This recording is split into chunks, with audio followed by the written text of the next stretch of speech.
So this is our very first chance to get some hands-on time with the new Canon 1DX Mark III. This is of course Canon's new flagship stills camera, so most of the talk out there on the internet is going to be about the photography capabilities of the camera, and rightly so, as they are pretty incredible. But as we're a video focused company primarily, I wanted instead to focus down just on the video mode of the 1DX Mark III, because this is a surprisingly capable video camera. We released an up-to-speed video where the base specs were announced, where naturally it raised more questions than it really answered. But now we actually have our hands on the camera itself. It's a beta model, but it's fully working. So let's go through some of those questions that you all put in the comments and let's see what we can answer.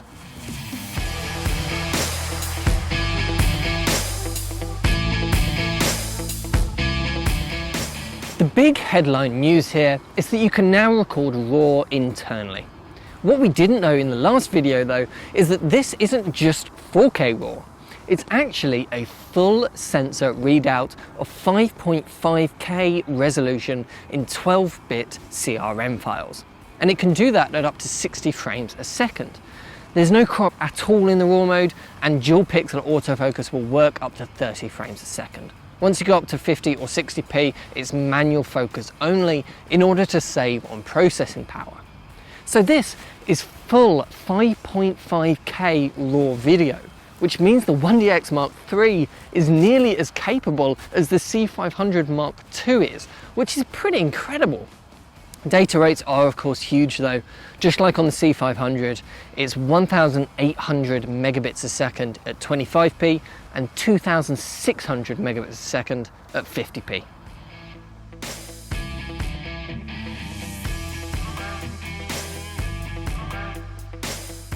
So the new AF on button is a really interesting idea, designed to sort of reinvent the joystick. You do get a normal joystick as well, just like on the Mark II, so there's no need to worry about Canon trying something new here. But I've got to say, I really like it. It uses a similar technology that you would find in an optical mouse, but rather than pointing down and reading the desk underneath the computer mouse, it's pointing up and reading your thumb instead. And you use it almost exactly like you would use a joystick, but it's much faster and remarkably accurate.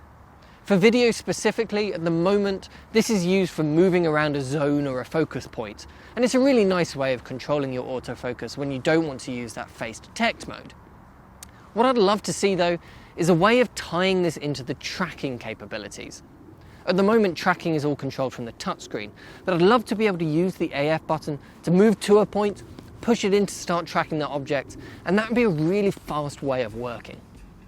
Face autofocus has also had an upgrade because of the AI learning that Canon are now using, and it can now swap on the go between recognizing an eye, a face, or just simply a whole head.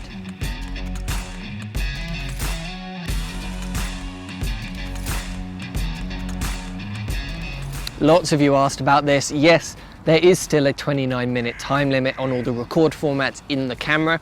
The way around this is to use an external recorder like an Atomos device to record the HDMI signal, which is 10-bit 422. And then of course you can record as long as you like.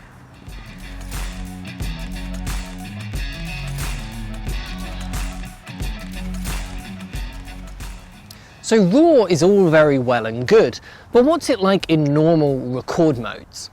Well, Canon have moved away from the motion JPEG recording that we saw on the 1DX Mark II and the 5D Mark IV, which to be honest is a bit of a relief.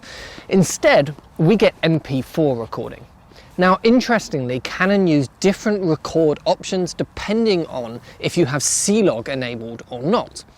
Normally these MP4 files are 8-bit 420 with H.264 compression. But in C-Log, they are 10-bit 422 with HEVC compression, which means in C-Log mode, you should be getting significantly better video files just overall. Data rates are still pretty high though, even though these are HEVC 4K MP4 files.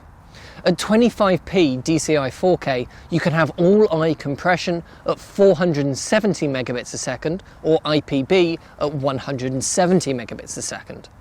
Bump that up to 50p though, and you can double that, hitting 1000 megabits a second in all-I. Not great for record times or storage space, but a hopeful sign for the quality of those files. MP4 mode also gives us the option for a crop. No record mode on this camera forces you into this crop, but there is an option to use it if you'd like. And it's about a 1.3 times crop, similar to the 1DX Mark II. 1.3 times is an interesting choice. I sort of wish this was a Super 35mm crop for matching the field of view of a C200 or C300, especially since you don't gain any extra features by enabling it. The one thing it does do though is means you get autofocus back at 4K 50 or 60p. Just like in the RAW modes, if you want the 50p with the full sensor, it's manual focus only. You can get autofocus though if you need it, but you'll need to use that 1.3 times crop.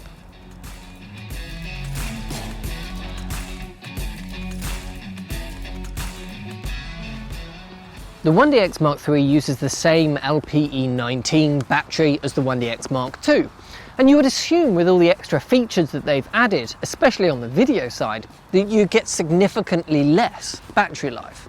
But Canon are actually quoting 2 hours and 20 minutes battery life in 4K video mode and 4 hours 40 minutes in 1080p, which is very respectable indeed.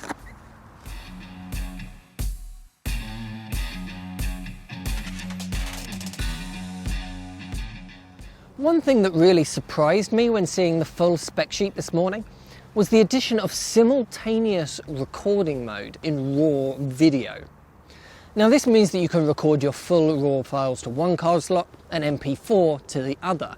And that's full DCI 4K MP4 as well, just like in the normal MP4 recording modes. Now the only thing we don't know about this yet is the data rate, which I assume will be less than in the normal MP4 recording modes because they're proxies.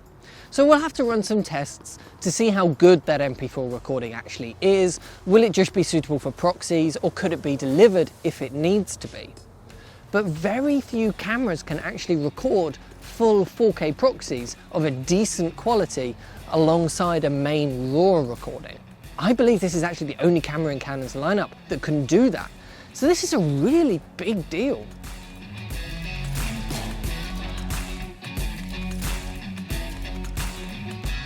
So in the video world, just who is the 1DX Mark III for?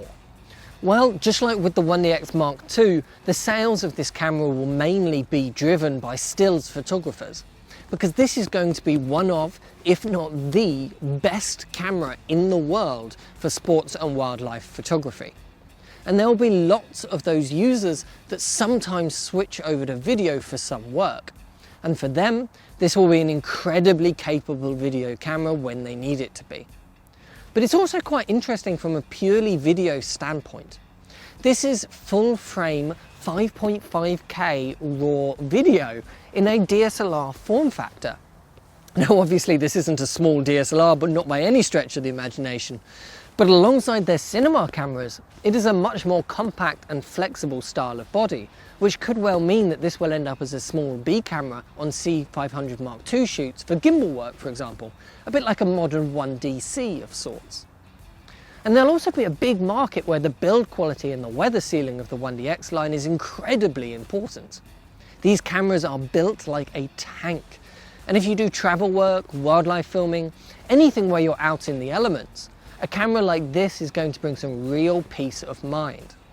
And for the rest of us, the 1DX line has always been a bit of a technology leader product for Canon.